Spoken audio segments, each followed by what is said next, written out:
పెద్దబాబు, మీరంతా స్నానాలు చేసి రండి. 5 నిమిషాల్లో భోజనం రెడీ చేస్తాను. వద్దాయా, నాకు ఆకలిగా లేదు. నా కోసం ఏమీ చేయొద్దు. అదేమిటండి, కనీసం చపాతీలన్నా చేస్తుంది. లేదు కవిత, ఏమీ తినబుద్ధి కావటం లేదు. అర్థమైందండి. ఏమర్థమైంది? అనాథాశ్రమంలో పిల్లల్ని చూడగానే మీకుండే చెరువైంది.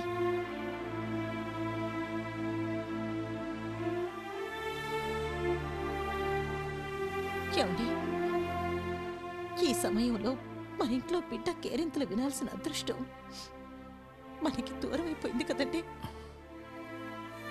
అవును కవిత, నా మనసంతా అదోలైపోయింది. నన్ను కాస్త ఒంటరిగా వదిలేయండి.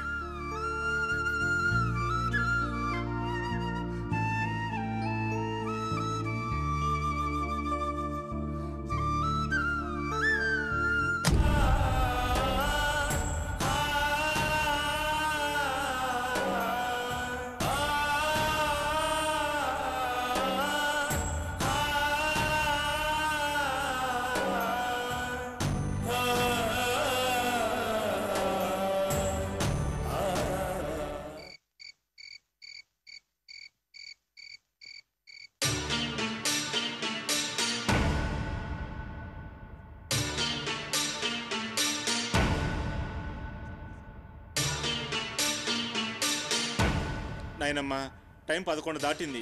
ఇంకా ఎల్ఐసి గడు ఎందుకు వస్తాడు? వెళ్ళి పడుకోకూడదు? నోరు మొయ్యరా అపశకున పక్షి. ఆ ఎస్ఐ దెయ్యం వెళ్ళాక గాని ఇంట్లోకి రానన్నాడే ఆ ఎల్ఐసి ఏజెంట్. టీ తాగుతున్నావుగా, ఇంకా నిద్ర రావడం ఏంట్రా దొంగ సచ్చివాడ. అలాగే వదినా, నువ్వు కూడా టీ తాగకూడదు? నాకు నిద్ర రావట్లేదు బాబు. మరే నీ కంటి మీద కొనుక్కు రానిస్తానా? జీవితం అంతా ఇక ఇంతే. నువ్వంత గొప్పదానివి కాదులే ప్రియా. అదేంటి? నిద్రలేని వాళ్ళని అనిమిషులు అంటారు. అనిమిషులా? ఇంత పాండిత్యం ఉన్న నాకే అర్థం కావట్లేదు. ఎవరు వాళ్ళు? దేవతలు. ఓ దేవతలా? ఏం భాషో ఏం పాడో. అంటే నిద్రొచ్చే వాళ్ళంతా దెయ్యాలనా మీ భార్య అర్థం? అవునో కాదో కరెక్ట్ గా తెలియదు గాని ఇది రాను రాను మనల్ని కుళ్ళబడటంలో గొప్ప పాండిత్యం సంపాదించింది. ఒరే, వాడు వస్తున్నాడో లేకపోతే ఎక్కడైనా పడి నిద్రపోతున్నాడో ఓసారి ఫోన్ కొట్టు. అమ్మో, ఫోనా? వద్దే నాయనమ్మో, ఆ ఎస్ఐ రాక్షసి నా ఫోన్ ట్యాప్ చేసేసింది. ఎక్కడికి ఫోన్ చేసినా స్పీకర్ పెట్టుకొని మరీ వింటుందే.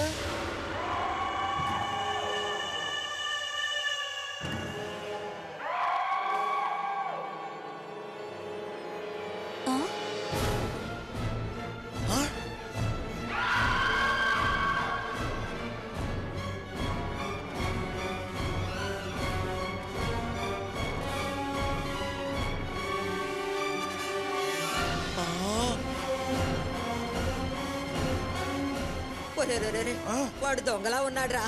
అందరూ మేల్కొని ఉండగానే ముసుగేసుకుని ఇంట్లో జ్వరబడుతున్నాడు. అమ్మా, నేను దొంగను కాదు, ఎల్ఐసి ఏజెంట్ని. ఆ ఎస్ఐ ఎక్కడ చూస్తుందోనని ఇలా నెత్తిని ముసుగేసుకొచ్చాను. రావయ్యా, త్వరగా సంతకాలు చేయించాలిరా. అమ్మా, మహాలక్ష్మి గారి చేత ముఖ్యంగా సంతకాలు చేయించాలి, పిలవండి. మహాలక్ష్మి. నమస్కారం అమ్మా. నమస్తే అండి. సంతకాలు ఎక్కడ పెట్టాలో చెప్పండి.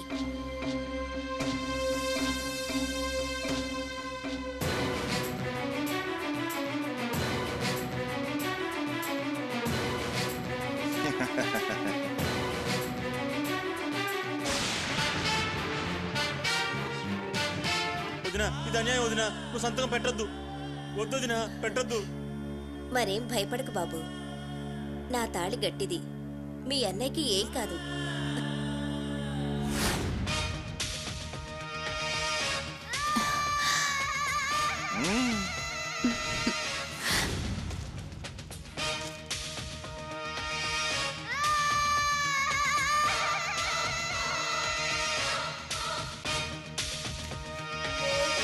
నిండు నూరేళ్ళు సుమంగలిగా ఉండమ్మా. నా మాట తదాస్తు దేవతలు వినే ఉంటారు. నూరేళ్లు బ్రతికినా నేను ఈ ఇంటికి సర్వాధికారిగా బ్రతుకుతానుగా. ఆ తర్వాతైనా ఇన్సూరెన్స్ డబ్బంతా నాదే కదా. మిగతా కాగితాలు కూడా తీయండి, నేను సంతకాలు పెడతాను. మెయిన్ ఈ కాగితాలేనండి. మిగతా కాగితాలు రేపు మీరు ఆఫీస్కి వచ్చి సంతకాలు చేసి తీసుకోండి. ఓ రియా, నువ్వు అడిగిన కోరికలన్నీ తీర్చేశాను. ఇంకేంటి? ఇంకేముంటాయిరా, నిశరాత్రి కావస్తోంది. మన్మధుడు రతీదేవి పూల తోటల్లో తిరుగుతుంటారట. ఓహో, ఆలస్యం చేయకు. అమ్మా, ఏదైనా వ్రతమా అమ్మా? నీ బొంద వ్రతం కాదు, సత్రం కాదు, వెళ్ళు. అలాగేనమ్మా. రియా, దామరి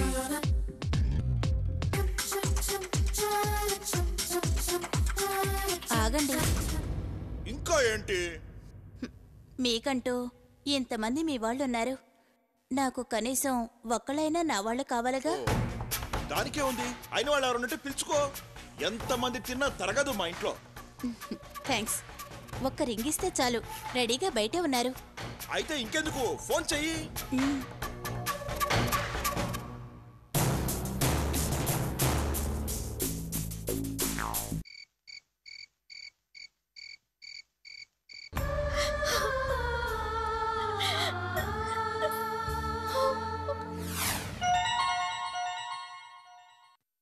బాబు పేరు అర్జున్.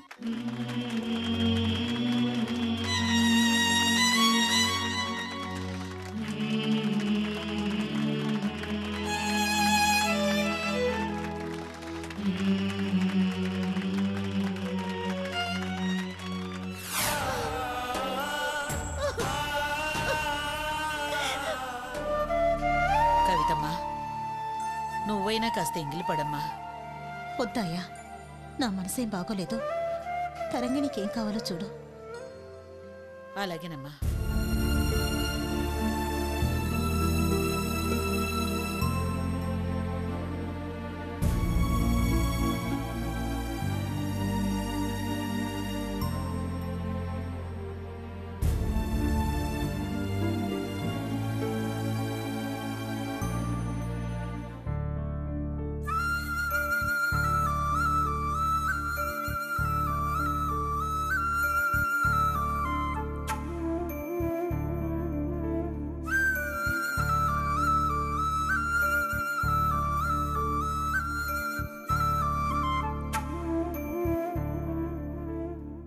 అమ్మా తరంగిణి,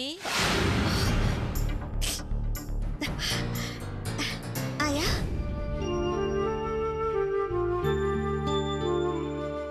ఏంటాయా? అమ్మా భోజనం చేస్తావా? టిఫిన్ ఏమన్నా చేయనా? ఏమీ వద్దాయా?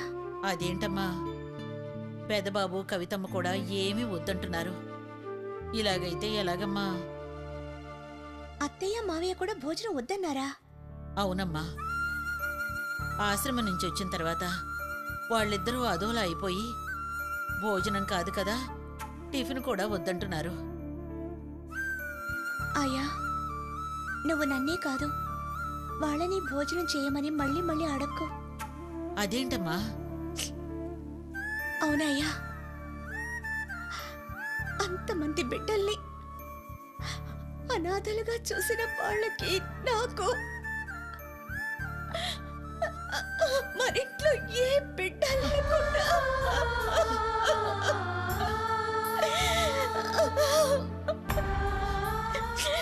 అందరూ ఇంట్లో అనాథలుగా మారిపోయాం. ఆ బాధ అన్నం తిననివ్వదాయా, తిననివ్వదు. ఊరుకోమ్మా, ఊరుకో, ఊరుకో తల్లి.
ఏంటమ్మా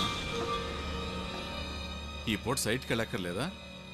సైట్ కదా మావయ్య, 2-3 ఆఫీసులకు వెళ్ళాలి. మరి లంచ్ టైం అవుతుంది కదమ్మా. లంచ్ టైంలో ఆఫీస్లో ఎవరుంటారు? నువ్వు కూడా భోంచేసి వెళ్ళమ్మా. లంచ్ ప్రాబ్లం కాదు మావయ్య, ఆ ఆఫీసుల్లో మహేష్ ఆల్రెడీ పేపర్ సబ్మిట్ చేస్తున్నారు. అతను కూడా ఉంటే గాని పని పూర్తి కాదు. ఐసి, మరి అలాంటప్పుడు అతన్ని ఇంటికి రమ్మని చెప్పలేకపోయావా? అదే చెప్పాను, 10:30 కల్లా వస్తానన్నారు. కానీ 12:30 అయింది, ఇంతవరకు రాలేదు. అతను మాట తప్పే మనిషి కాదమ్మా. పోనీ ఫోన్ చేయకపోయావా? నేను ట్రై చేస్తూనే ఉన్నాను, కానీ ఎంగేజ్డ్గా ఉంది మావయ్య. ఎంగేజ్లో ఉందా? ఒకవేళ ఫోన్ ఏమన్నా ప్రాబ్లం ఏమో. లేదు మావయ్య, క్లియర్గా ఎంగేజ్డ్ అని వాయిస్ ఇన్ఫర్మేషన్ కూడా వస్తుంది. మీరు వినండి. అవునమ్మా. ఎవరమ్మా? ఇంజనీర్ మహేష్ గారు అత్తయ్య. ఏమైంది? అతను 10:30 కల్లా మన ఇంటికి వచ్చి తరంగిణితో కలిసి 2-3 ఆఫీసులకు వెళ్ళొచ్చే ప్రోగ్రాం ఉందట. ఇంతవరకు రాలేదు. మావయ్య, నాకు ఈ పాటికి ఫోన్ చేయాల్సింది. ఇంకా చేయలేదంటే నాకేదో. ఏమోనమ్మా, కాలం అసలే బాగోలేదు. ట్రాఫిక్ అది చాలా భయంకరంగా పెరిగిపోయింది. నోనో, అలాంటి అనుమానాలను పెట్టుకోకండి. ఫోన్ చేస్తారులే. ఏదో పనిలో ఉండి మర్చిపోయారేమో. ఇంపాసిబుల్ మావయ్య. అతను దూరంగా ఉంటే ప్రతి గంటకి వర్క్ విషయాలు మాట్లాడకుండా ఉండడు. ఇవాళ 3 గంటల నుంచి ట్రై చేస్తున్నా అతను ఫోన్ చేసి నాతో మాట్లాడలేదంటే ఏదైనా జరిగిందేమోనని నాకు అనుమానంగా ఉంది. కంగారు పడకమ్మా. అలాంటిది ఏదైనా జరిగితే వెంటనే మనకి ఇన్ఫర్మేషన్ వస్తుంది. ఎందుకైనా మంచిది, అతని ఇంటికి ఒకసారి డ్రైవర్ని పంపించండి మావయ్య. ఇంట్లో ఉంటే ఫోన్ చేయకుండా ఎలా ఉంటాడమ్మా? ఏమోనండి, ఏదైనా అనారోగ్యం చేస్తుండొచ్చు కదా, డ్రైవర్ని పంపించండి. మరొకసారి ఫోన్ ట్రై చేసి చూడమ్మా.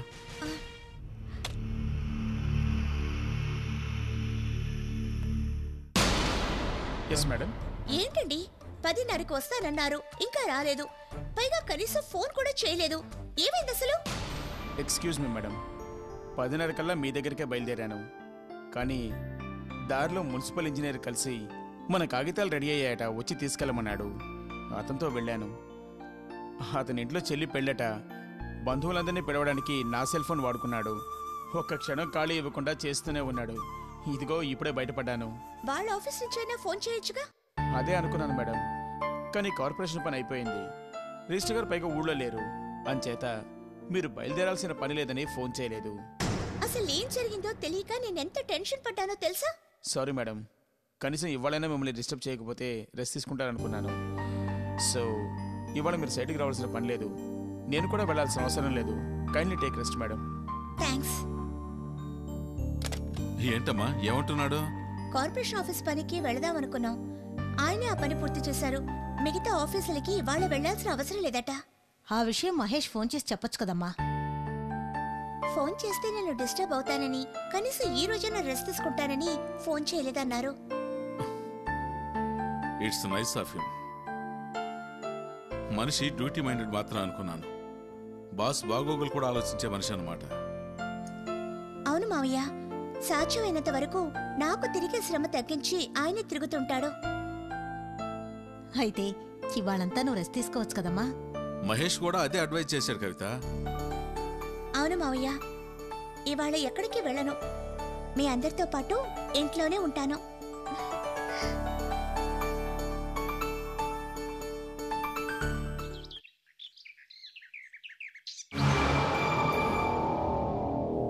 ఈ వేళకి ఫారిన్ స్కాచ్ త్రాగే నేను పాలు తాగాల్సిన దుస్థితి ఏర్పడింది. రతి మన్మధుల రసకేల సందడిలో ఉండే నా సామ్రాజ్యం గోడ మీద బల్లులతో, ఎలుకల కీచు స్వరాలతో నిండిపోయింది. అనుకున్నవన్నీ ఎదురు తిరుగుతున్నాయి.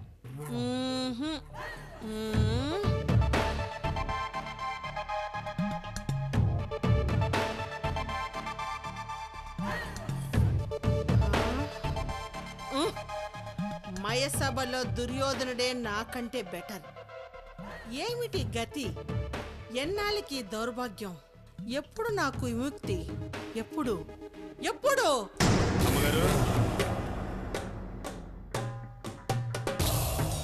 ఏరా, నీకు కూడా నేను లోకు అయ్యానా? అదేంటమ్మా అంత మాట నేస్తున్నారు? లేకపోతే ఏంట్రా, ఆ ఎస్ఐ గాడి ఇంటి పరిసరాల్లో ఏం జరుగుతుందో రోజు నాకు చెప్పరా అంటే వారం రోజుల నుంచి కనబడ్డలేదు. కోప్పడకండమ్మా, మీ పనిలోనే ఉన్నాను. ఆ ఎస్సీ గారి కొంపలో అందరూ చీమ చిటుక్కుమన్నా కాల్చి పారేసినంత జాగ్రత్తలో ఉన్నారమ్మా. ఆ కానుగాడైతే మరీను ఏ కొత్త మొహం కనపడ్డా చొక్కా పట్టుకుని ఎవడరా నువ్వు, ఎందుకు ఇక్కడ తిరుగుతున్నావు అడుగుతున్నాడమ్మా. అంటాడ్రా, వాళ్ళ రోజులు. సరే, విషయాలేంటో చెప్పు. ఓ మంచి శుభవార్తమ్మా. శుభవార్త ఏంట్రా అది?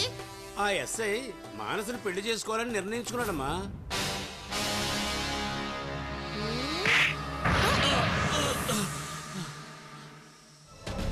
పెళ్ళంటే శుభవార్తే కదమ్మా, అందుకని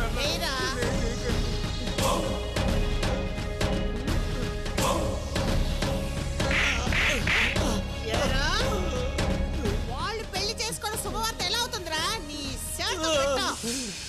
అమ్మా, పెళ్ళంటే శుభవార్తే కదమ్మా, అందుకనే అన్నానమ్మా. చిచ్చి, నా జాతకంలో ఏదో దారి తప్పి మురికి కోతలో పడిందిరా. వాళ్ళకి కీడు చేయడానికి నేను బ్రహ్మాండమైన ప్లాన్ వేస్తుంటే అవన్నీ మేలు జరుగుతున్నాయిరా. పెళ్ళైతే మేలెట్టవుతుందమ్మా? వాళ్ళిద్దరిని విడదీసి నా కసి తెచ్చుకుందామని నేను నానా గడితుంటే వాళ్ళిద్దరు పెళ్లి చేసుకుంటే ఇంకా దగ్గరైపోతారు కదరా. వాళ్ళిద్దరు ఒకటై వాళ్ళకు తోడుగా ఆ కాన్గాడు ఉంటే మనల్ని పిండి రుబ్బేస్తారా. అమ్మా, మరీ అంత పిరికిమాళ్ళు అయిపోకండమ్మా, మీరు తలుచుకుంటే ఏదైనా సాధించగలరు. అదేరా నా గర్వం. కానీ ఇప్పుడు ఏమైందిరా, నన్ను నా సామ్రాజ్యాన్ని చీపురట్టుకొని ఊడ్చేస్తాడ్రా ఎస్ఐ గాడు. ఇప్పుడు నేను ఏం చేయాలో చెప్పండమ్మా. నీకంత సీన్ లేదురా. కాస్తో కూస్తో బుర్రన్నవాడు వాడే. వాళ్ళ ఎవరమ్మా? వాడేరా. వాడు ఎక్కడున్నా వచ్చి నన్ను కలవమని చెప్పు. అలాగేనమ్మా.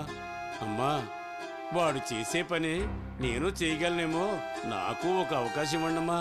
పిచ్చి సచ్చినోడా, ఆ ఎస్ఐ మానసను పెళ్లి చేసుకోకూడదు.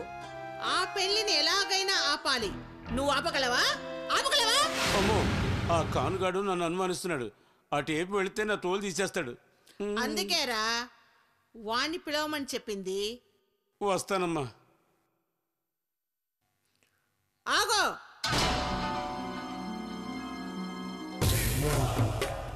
నువ్వు ఏదో వేషం వేసుకొని వాడింటి చుట్టూనే తిరుగుతూ వాళ్ళని గమనిస్తూనే ఉండు. పెళ్లి ఖాయమైతే ఎప్పుడు ముహూర్తం, ఏ కళ్యాణ మండపం, రిజిస్టర్ మ్యారేజ్ అయితే ఏ ఊళ్ళో, అది ఇది కాక తిరుమలలో చేసుకుంటున్నారా? ఎవరెవరు పెళ్లి పెద్దలుగా ఉంటున్నారు? ఆ ఎస్ఐ గాడి కూతురికి ఈ పెళ్లి ఇష్టమేనా? ఈ విషయాలన్నీ నువ్వు కనుక్కొని ఎప్పటికప్పుడు నాకు చెప్పుతూ ఉండాలి.